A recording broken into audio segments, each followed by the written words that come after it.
Beni, primeiro é um prazer falar com você aqui no Flash Score. A gente está acompanhando a trajetória do Barra, os acessos, né, toda a situação que o time vem tendo, inclusive o segundo time mais precoce, né, conquistar um título da Série D do Campeonato Brasileiro e agora a possibilidade de chegar à final do Campeonato Catarinense. E até a pergunta que eu faço para você, tendo em vista isso, eu queria que você falasse um pouco, né, o quanto que o jeito europeu, com essas parcerias que vocês possuem, né, com o grupo do Acadêmico Viseu, Hoffenheim, o quanto que isso influencia o Barra a ter esse sucesso que a gente tem visto tão rapidamente dentro do futebol nacional e agora, né, com a possibilidade de disputar pela primeira vez a final do Campeonato Catarinense. O prazer ter você aqui no Flash Score. Obrigado pela oportunidade, é sempre legal a gente estar compartilhando histórias e vivências com mais pessoas, né? Entenderem um pouco do que é o Barra, do que é esse projeto, né? O Barra nasce há 13 anos atrás com o objetivo de criar oportunidades para jovens atletas e colocar esses jovens atletas no mercado, tanto do Brasil quanto da Europa. Já existia desde sempre uma relação com o futebol alemão, na gestão de carreira de atletas, oportunizando atletas irem para a Alemanha, atletas, claro, de um nível já consagrado, normalmente atletas de clubes já consolidados no Brasil, né? E com toda essa relação de 20 anos, em determinado momento, nós entendemos que seria bom construir uma plataforma de trabalho onde a gente tivesse um maior controle dessas oportunidades, trazer para dentro do nosso clube, hoje o Barra, meninos e desenvolver esses meninos dentro de uma metodologia, de critérios e de ideias que são comuns a quem faz a gestão, né? E, nesse caso, a gente tem uma influência muito grande em metodologia, em processos da Alemanha. Entretanto, dentro de uma cultura, e aí eu brinco, tupiniquim, porque se fosse para ser 100% europeu, nós não teríamos construído no Brasil um projeto desses, né? Então, é para manter a essência do atleta brasileiro, do atleta latino, mas com critérios e com gestão e com organização mais europeia, mais germânica, vamos dizer assim, né? E em 2013 a gente inicia esse projeto e vem construindo ao longo desses anos, os investidores sempre acreditando, confiando, entendendo que tu não colhe de imediato nada, não é uma fábrica que tu vai ali, quando tu cria o produto fica pronto, tu coloca na vitrine, vende e refaz o produto, né? Nós estamos lidando com pessoas, nós estamos lidando com diversidade, nós estamos lidando com um país continental, onde há uma infinita variedade de culturas dentro do próprio país, né? Às vezes dentro do próprio estado, né? Tu já tem diferenças, né? Mas isso tudo a gente já tem uma relação muito próxima dos investidores e eles sempre acreditaram e, ao longo desses anos, seguem acreditando que pode acontecer. E o Barra vem crescendo com isso, né? Em 2015, a gente começa na Série C, em 2013, mas em 2015 a gente consegue o acesso para a Série B do Catarinense, começa a desenvolver bastante na base. Na Série B a gente começa a ter resultados mais importantes na base, porque começa a jogar com equipes mais fortes também, e vem construindo um projeto onde a Série A era questão de tempo. Claro que sempre na confiança de que a gente precisava investir em pessoas e investir em estrutura para que a gente pudesse ter ferramentas boas para trabalhar. Não adianta tu não ter um bom campo, uma boa estrutura médica, uma boa nutrição, enfim, tudo aquilo que o futebol precisa para que a gente possa revelar e conquistar espaço dentro do cenário nacional. Competir com clubes grandes é difícil, se tu não tiver estrutura. E a gente foi crescendo, o pessoal seguiu investindo, confiando. De fora pode parecer que são investimentos gigantescos, são em estrutura, mas no contexto geral são orçamentos bem planejados, bem conscientes de que a gente não tem recursos para ficar errando. Então, a chance de erro é quase zero e a gente tem, ao longo desses anos, construído o futebol dessa forma, sabe? Tivemos, claro, um ou outro ano que as coisas não saíram como a gente queria, mas, ao fundo, tu olha, o resultado final não foi compatível com o que a gente esperava, mas o investimento feito não foi um desperdício, né? Então, essa é um pouco da história do Barra, que chega em 2026 com títulos em todas as divisões, na C, na B.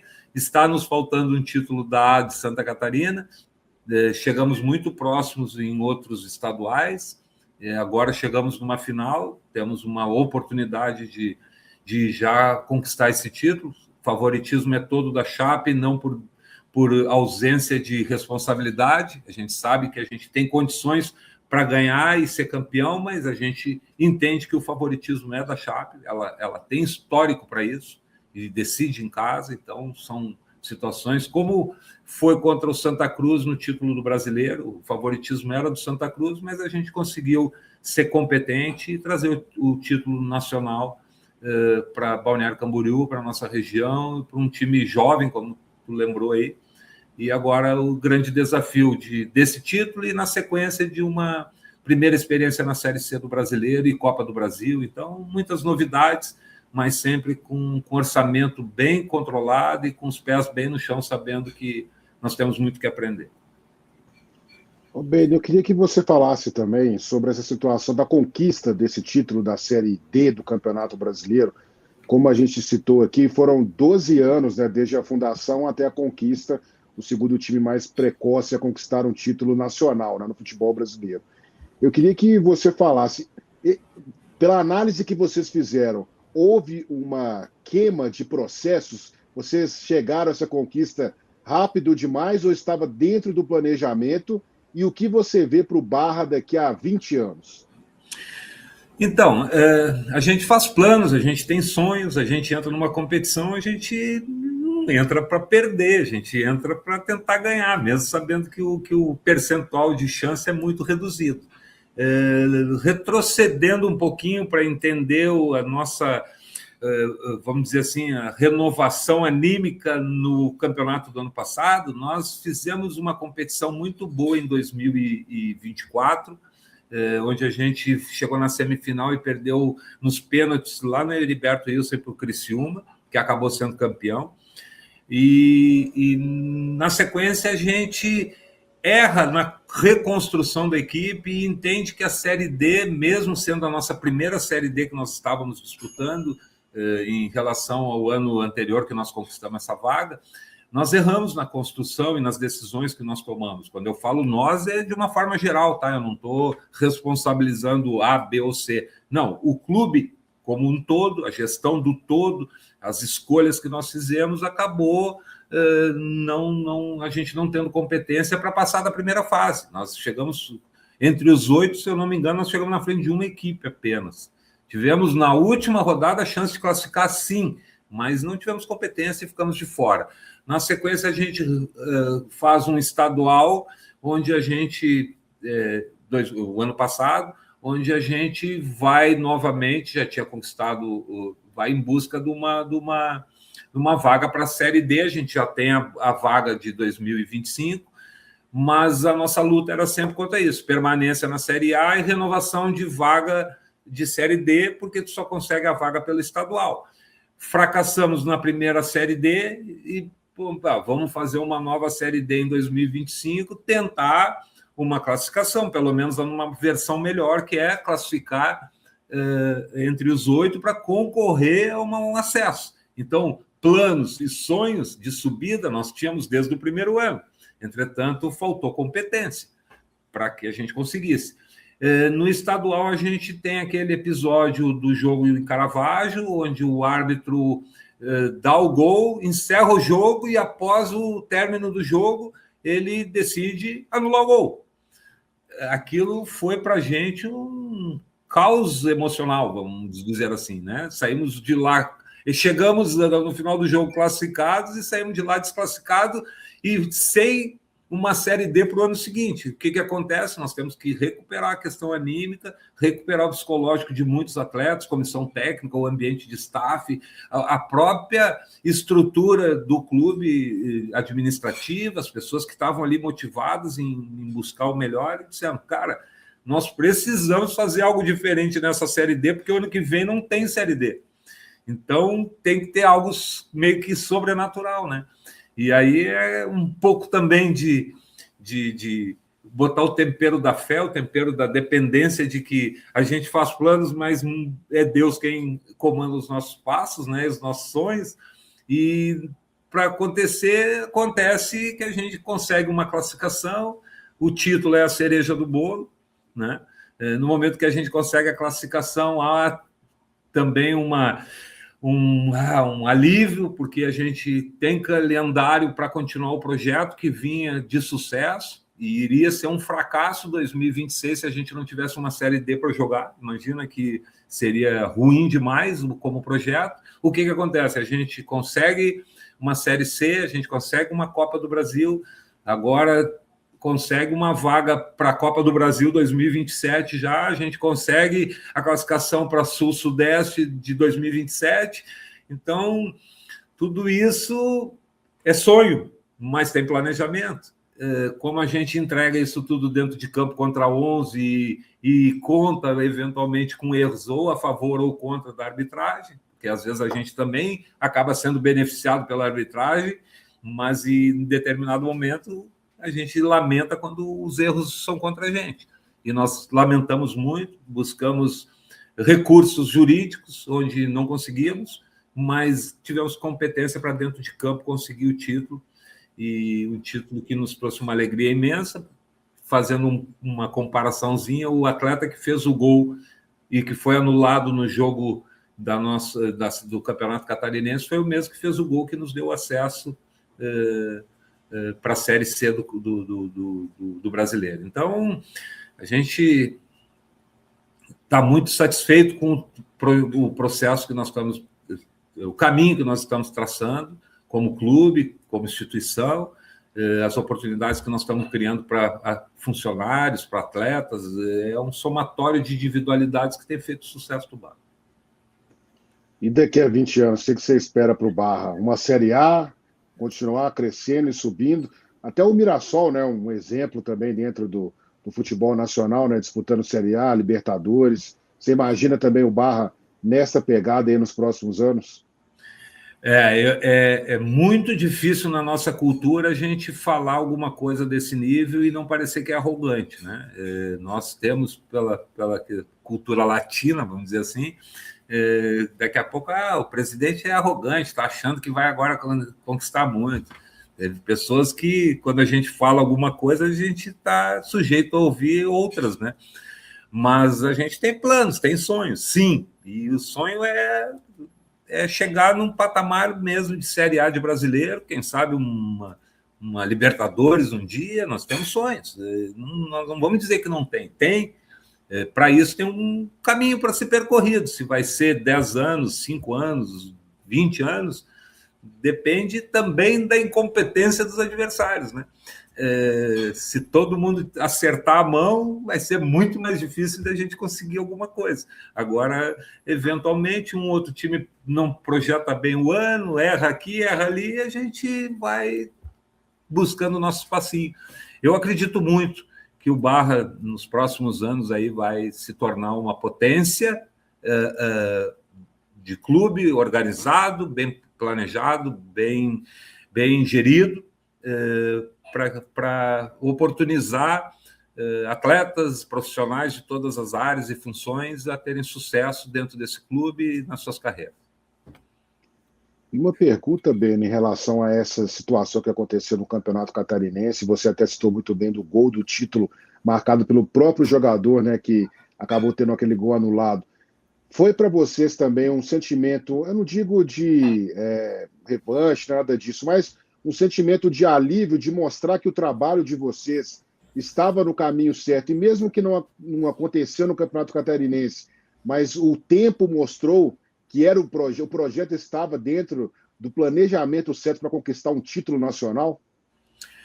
Sem dúvida, a gente ficou muito grato com a recuperação anímica dos atletas, das pessoas, assim, sabe? Nós entramos na Série D e já estreamos contra o Brasil de Pelotas perdendo, e mesmo assim o nosso ambiente de trabalho estava um ambiente robusto, sabe? Nós só fomos perder de novo no final da fase classificatória. Aí quando a gente passa a fase classificatória, que a gente entra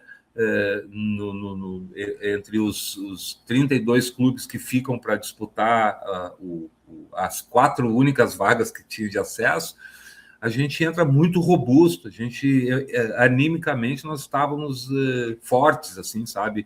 O grupo entendia que tinha força para enfrentar qualquer adversário em qualquer circunstância, sabe? O acontecimento de Caravaggio trouxe para a gente não aquele sentimento de ranço, sabe? Mas, cara, nós lutamos até o último minuto para a classificação, conseguimos no último minuto, faltava 2 segundos para acabar o jogo, tanto que sai o gol e ele acaba o jogo, e fomos aleijados de continuar no campeonato por uma decisão equivocada. Não cabe a mim ficar julgando se foi o que aconteceu ou não aconteceu. Eu entendo que foi um erro, pronto, acabou. Erro acontece para um lado e para o outro, a gente se frustra, claro, mas a equipe se recuperou muito bem animicamente, e nos mata-matas a gente se torna campeão invicto, né? A gente não perde um mata-mata, ou ganha os 2, ou ganha um e empata o outro, não tivemos nenhuma decisão por pênaltis, então, muito robusto. Eu posso falar hoje, depois que aconteceu, que, dependente de quem a gente chegasse na final, nós iríamos fazer um enfrentamento de igual para igual, independente. E aconteceu isso, né? 45 mil pessoas dentro da Arena Pernambuco, e nós jogamos de igual para igual para o Santa Cruz. Então, isso foi demonstrado em campo. Saímos atrás, viramos o jogo, depois aqui tivemos competência para manter o resultado que era favorável para a gente, lotamos a nossa arena. Então, conquistas, sonhos realizados. Poderia ter dado muita coisa errada, mas dessa vez não deu. Então, estamos no lucro. Bom, e para fazer uma outra pergunta também, vocês têm hoje uma visão também europeia, como você trouxe, da questão da revelação dos jogadores. Como é que fazer essa relação entre revelar atletas e ter, ao mesmo tempo, um time competitivo para buscar, né, os acessos, buscar também esses feitos históricos, como essa chegada na final do Campeonato Catarinense? Então, esse é o grande desafio de a gente andar na mesma linha, no mesmo rumo, base e profissional. Nós somos um clube de futebol profissional com certificação de clube formador. Então, nosso investimento, a nossa atenção, nossos recursos, a nossa energia é para a base, mas também é para o profissional, porque o profissional é a plataforma da base. Não adianta eu ter uma base forte e não ter um profissional forte. Então, eles correm juntos, e há uma relação muito boa entre as funções de base e profissional, a relação de profissionais de comissões técnicas, de administrativo, de executivos. Há uma relação muito saudável, porque nós somos um clube onde todos estão focados no mesmo objetivo, né? Qual é o nosso objetivo? É descobrir talentos, é formar atletas e é colocar esses atletas no mercado. Nós somos um clube empresa que busca receita através de venda de atletas. Então, nós temos que estar bem alinhados nisso. Se a gente não alinhar nisso, se a gente começar a focar no futebol profissional mais associativo e de agradar torcedores ou de agradar a imprensa, a gente vai sair do nosso rumo e nós vamos errar a mão e, consequentemente, nós vamos trazer algum prejuízo para os investidores. Então, nós temos que encontrar esse equilíbrio entre base, formação, captação, desenvolvimento, profissional, manutenção de plataforma de trabalho boa, com visibilidade boa, a vitrine bem limpinha para que as pessoas possam enxergar os nossos jogadores jovens.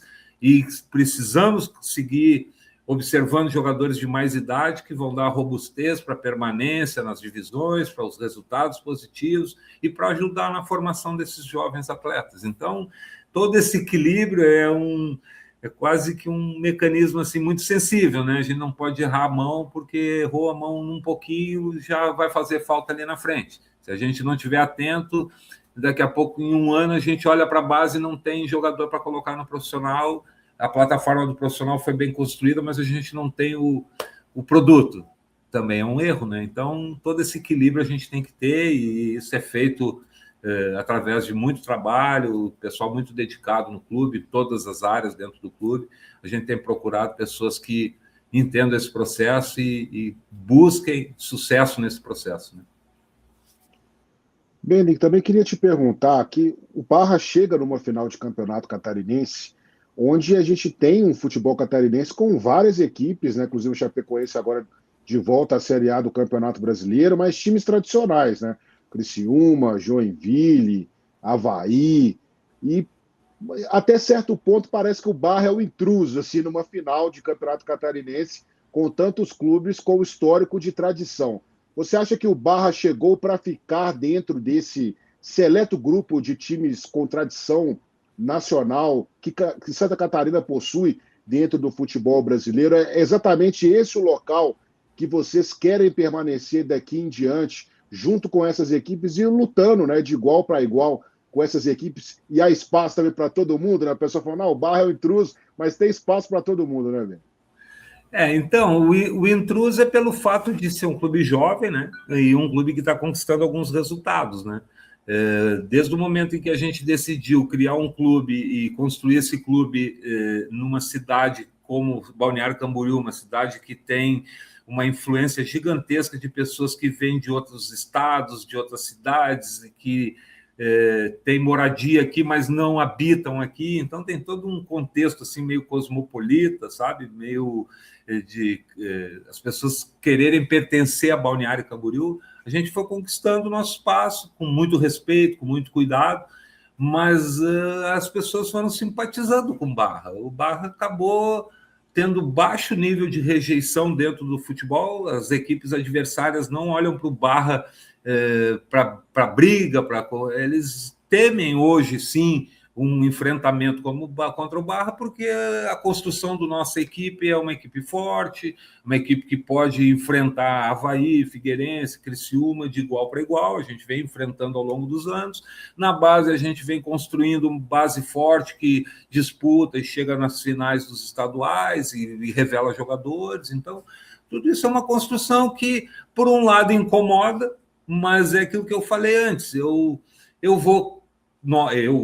Barra vai crescer, o Barra vai aparecer com o sucesso interno, com os resultados dessa somatória de individualidades, mas também com o fracasso dos outros, porque nada mais é do futebol um pouco disso, né? Se eu estou bem e o meu adversário não está bem, a chance de eu subir e passar à frente é grande.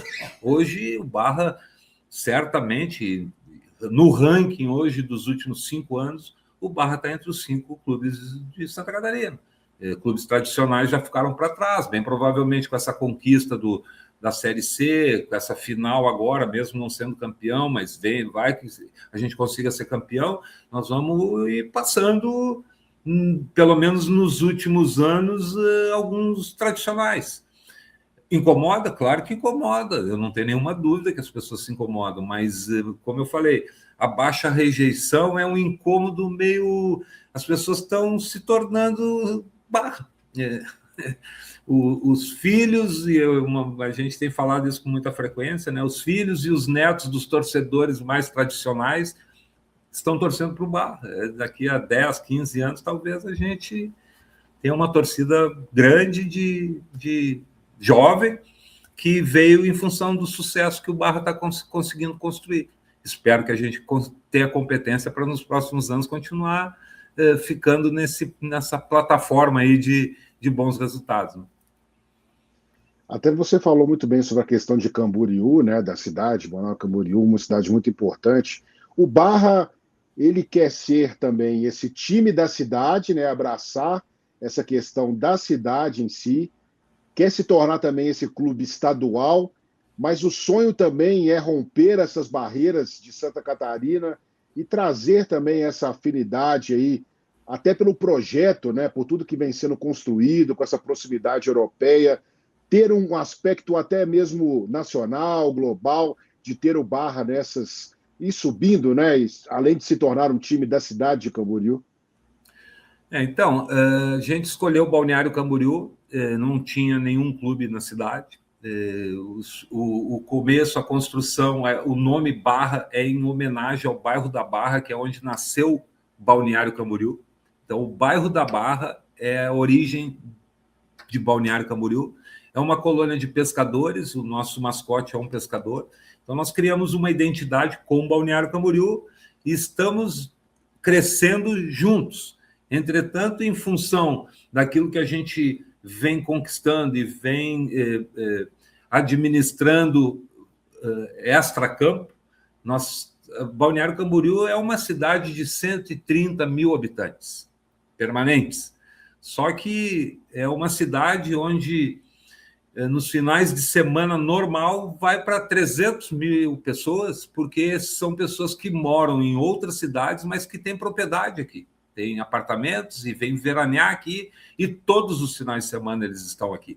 Só que eles são de outras cidades, consequentemente, eles são torcedores de outros clubes, relação com outras cidades, mas quando eles chegam aqui, eles encontram um clube de Balneário Camboriú, jovem, com algum sucesso, que Balneário Camboriú também traz esse sucesso, uma cidade que tem crescido, pujança, os 5 maiores prédios residenciais da América Latina estão entre os 10, 5 estão de Balneário Camboriú, vai ser construído o maior agora, tem alargamento da praia, tem uma série de ícones turísticos que jogam Balneário Camboriú para uma cidade muito conhecida, metro quadrado mais caro do país, enfim, tem um glamour no meio de tudo isso. E não é só de Santa Catarina, é do Brasil inteiro. No Réveillon são mais de 1,5 milhão de pessoas no final de semana dentro da praia aqui. Carnaval tem quase 1 milhão de pessoas. Então, todo esse movimento de pessoas, uma cidade de 130 mil pessoas, o Barra tem 250 mil seguidores no Instagram, de forma orgânica. Nós não investimos R$1 para conquistar seguidores. O pessoal que foi ali e clicou. Da onde vem esse pessoal? É o pessoal que vem de Curitiba, São Paulo, Porto Alegre, do interior de Santa Catarina, de Chapecó, de Criciúma. E, cara, eles são torcedores do Criciúma, mas eles vêm aqui para Balneário Camboriú, eles, eu torço para o Barra. Então, é o que está acontecendo. Ao natural, nós estamos crescendo. E vai ao encontro disso. O Barra já furou a bolha. O Barra já furou há muito tempo. Nós temos torcedores hoje, bem provavelmente, em função da final com Santa Cruz, nós temos um contingente gigantesco de simpatizantes em Pernambuco. Nós fomos lá, ganhamos do Santa Cruz, respeitosamente, temos torcedores do Santa Cruz que elogiaram a nossa recepção a eles aqui na final e tudo e tal, e que tem muita gente na região que é de Pernambuco, que mora aqui e que era torcedor do Náutico, era torcedor do Sport, ou até torcedor do Santa Cruz, que é sócio do Barra. Hoje nós completamos essa semana 1.600 sócios pagantes em dia. Cara, um clube de futebol, ter 1.600 sócios é fantástico, né? Nós não estamos falando de clube tradicional. Há pouco tempo atrás, nós não tínhamos nem calendário para ter 1.000 sócios, e a gente já tinha sócios sem calendário nacional. Esse sucesso vai ao longo do tempo agora só se multiplicando. A gente tem que ter competência para conquistar bons resultados, tanto na base quanto no profissional, para que esse engajamento vá multiplicando. E com o advento do mundo moderno, da internet, de tudo que acontece, é muito rápido. Aí nós vamos estar nos tornando um case aí de sucesso para novos clubes apostarem nesse método também. Agora, caminhando para o final, 2 perguntas aqui uma pergunta mais de planejamento. Vocês planejam mesmo ampliar o estádio? Como é que está a situação do estádio hoje do Barra? E que vocês pensam em relação a isso, né? Obviamente isso vai passar também pelo crescimento da torcida, pelas conquistas, né? Até pelo planejamento financeiro, mas existe uma ideia dos investidores de ampliar a estrutura que o Barra tem hoje, que já é também um exemplo, né? A estrutura da base, estrutura do profissional. Como é que está o pensamento dos investidores e também da direção do Barra em relação a isso? Então, quando nós adquirimos a propriedade ali, a gente já planejou um crescimento, não foi adquirido um terreno onde tem limitações. Nossa arquibancada para 5 mil pessoas, o lado oposto já tem uma reserva de espaço e técnica para outra arquibancada de 5 mil pessoas e atrás dos gols também. E nós temos uma área ainda para ser explorada de mais de 40 mil metros quadrados, que vai no futuro, e o futuro que eu estou falando começa agora no meio do ano, e bem provavelmente em 2, 3 anos vai estar pronto um acesso da BR-101 até a Praia Brava, que é uma estrada que vai passar na porta do nosso terreno. E nós estamos na Praia Brava a 4 quilômetros, o metro quadrado mais caro do país. Consequentemente, há uma valorização da nossa propriedade junto com outras propriedades, que ali tudo era uma área rural e agora está se tornando urbana, e de poucos proprietários, uma área gigantesca de 4, 5 proprietários apenas. Um deles é o Barra. Então, bem provavelmente, nos próximos anos, o crescimento físico do estádio vai acontecer, porque hoje, muito rapidamente, nós já chegamos à capacidade máxima do estádio. O jogo passado, agora, contra o Camboriú, numa semifinal, deu 4 mil pessoas no campo. Então, já está apertado para os próximos jogos.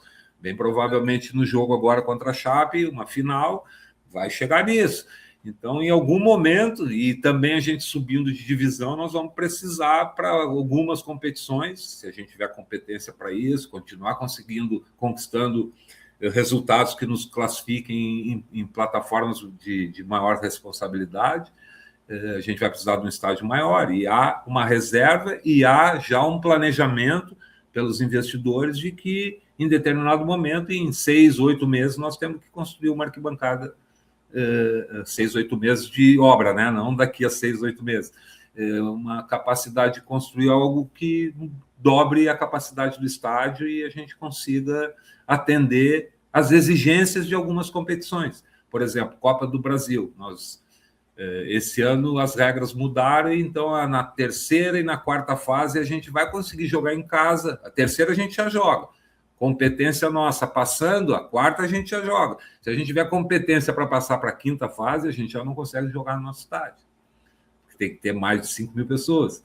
Então, para uma Copa do Brasil, eu acredito que ainda não é necessário tu construir um estádio, mas daqui a pouco uma série mais elevada, onde tu vai jogar contra clubes de uma representatividade melhor, já vale a pena tu fazer um investimento e construir a outra face da arquibancada, onde a gente pode receber o público e conquistar mais receita através dos torcedores, né?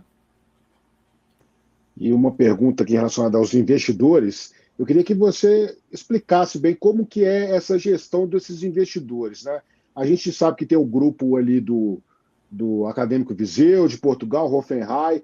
Qual que é a ingerência desse grupo dentro do Barra mesmo hoje, né? Eu até estava lendo uma matéria que até foi enviada por um dos amigos nossos também do Flash Score, sobre a situação do Barra, que as pessoas se perguntam, né? É o clube alemão, mais próximo dos alemães, o pessoal brincando, é o Bayern de Munique aí de Santa Catarina, mas como é que é a relação? O Bayern de Munique não é porque é o Hoffenheim, né? Está ali próximo. Mas como é que é essa relação mesmo dos investidores e dentro dessa gestão do Barra?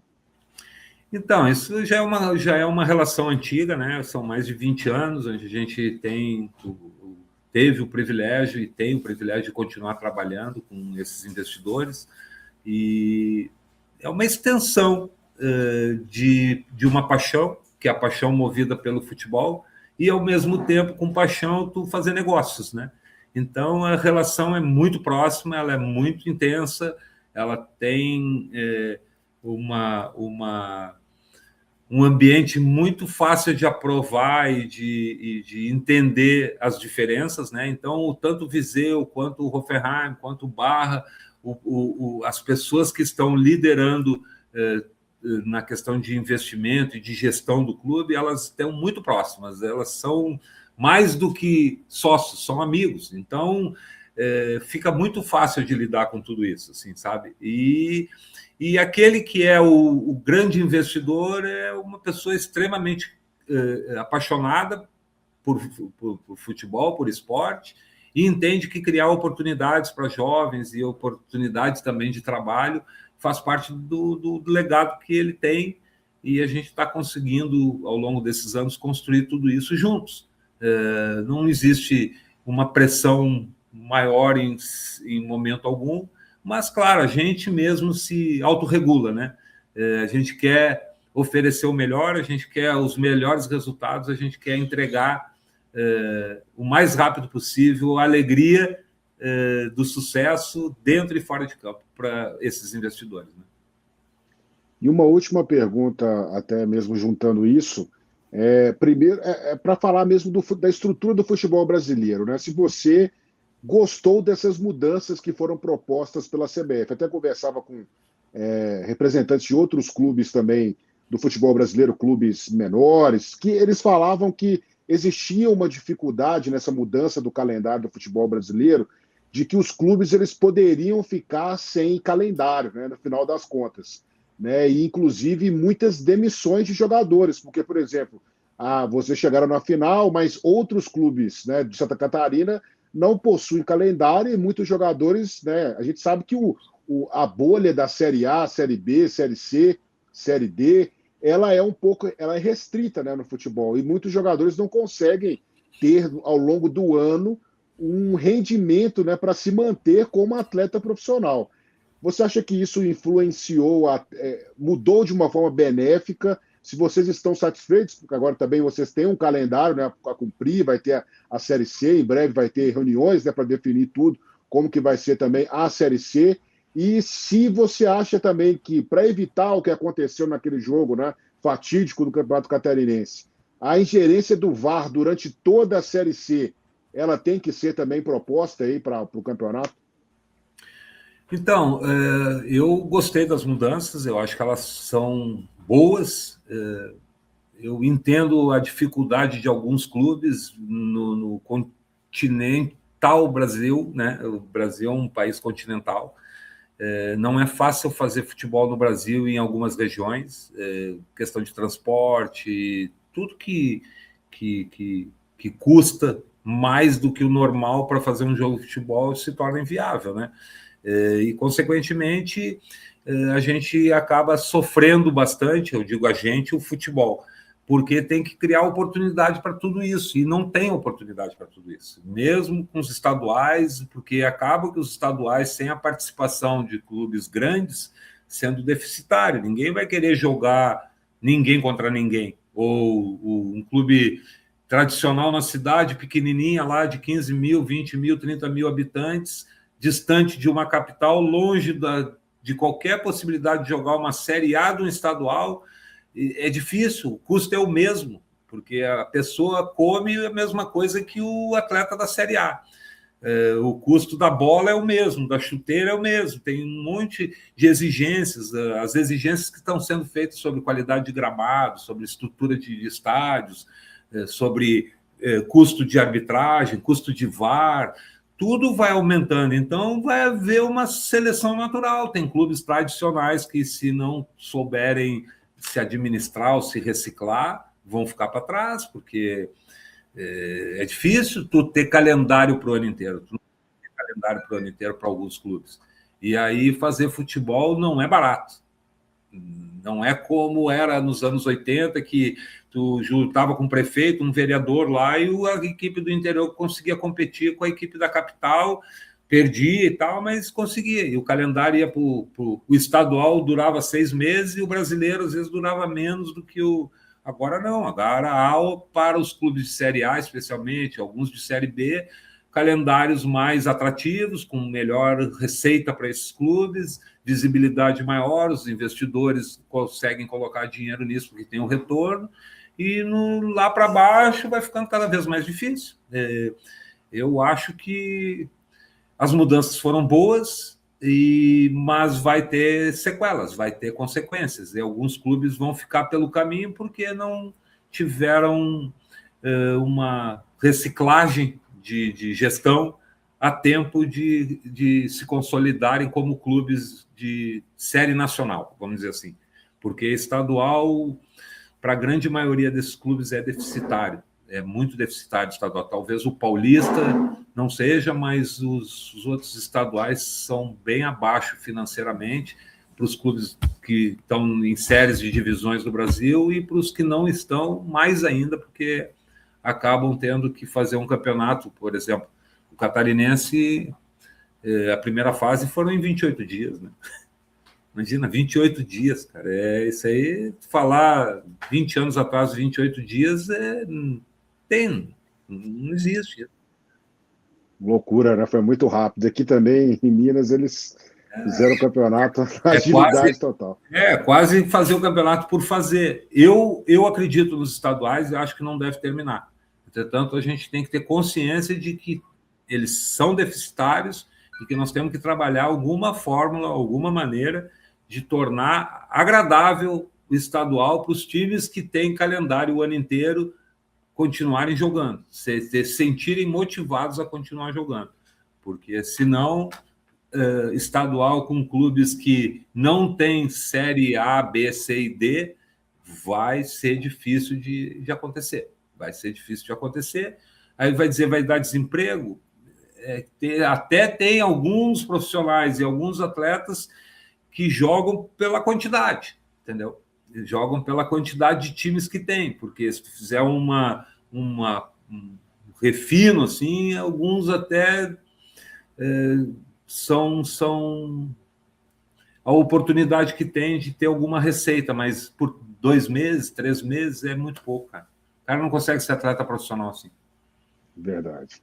Bom, e agora para fechar um bate-bola rápido com perguntas curtas e respostas rápidas e também respostas curtas da sua parte.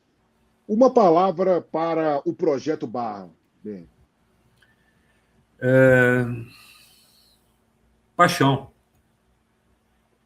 A sua referência de gestão no futebol?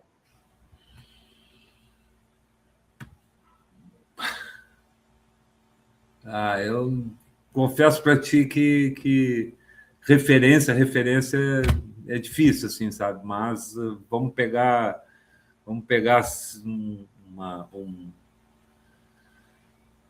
difícil, cara, difícil nominar alguém. Pode ser um clube. Pode ser um clube.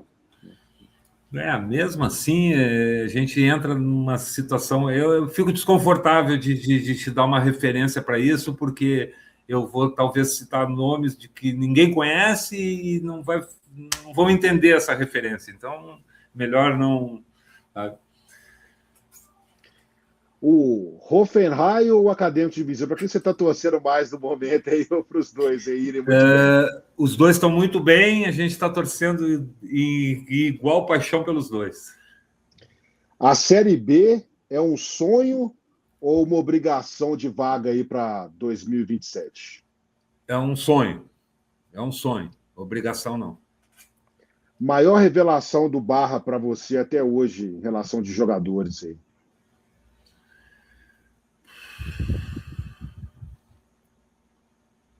Nós tivemos bons atletas assim, mas ainda com... eu acho que nós temos um menino que vai acontecer de forma bem, bem legal, que é o Bruno Ramos, que está no Sport em Portugal.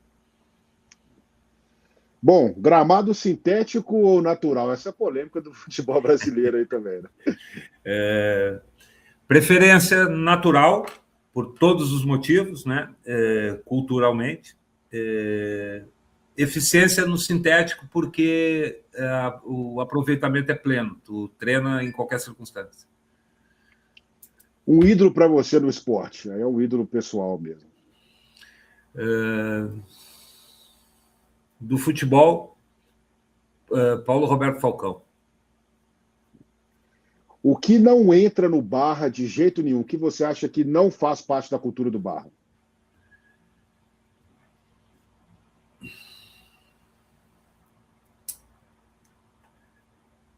Justificativas. Não pode fazer parte. Camboriú é o lugar perfeito para o futebol e por quê? Balneário Camboriú não é perfeito para o futebol porque não tem um estádio e não tem espaço para a gente ter um estádio. Isso não foi perfeito para o futebol, mas para acolher o Barra foi a cidade perfeita. Você por você mesmo, qual é a característica que você define você como presidente hoje do clube, do Barra? Dedicação. Dedicação. E para fechar, 3 jogadores famosos, né, importantes no futebol, que você olha para eles e vê que eles teriam espaço dentro do projeto do Barra, assim, a sua opção pessoal, que você olha assim e fala, esse cara tem as características do Barra. Eu vou citar atletas que são importantes para a gente como empresa, como dentro do projeto, assim, e a gente tem certeza que eles nos ajudaram muito, né? Roberto Firmino, Luiz Gustavo e Carlos Eduardo. São 3 atletas assim que se a gente encontrar e conseguir formar atletas desse nível, o sucesso é garantido. Beleza, muito obrigado, Vênio, pela entrevista. Foi um prazer falar com você. Desejo muita sorte aí também na final do Campeonato Catarinense, né, que vocês continuem nesse processo de evolução. E foi um prazer mesmo ter você aqui no Flash Score. Agradeço a oportunidade, que toda oportunidade que se renovar, a gente vai participar com alegria e aguardando a visita de vocês aqui na nossa estrutura para conhecer e quem sabe fazer um programa ou um tempo especial aqui da nossa estrutura junto com vocês.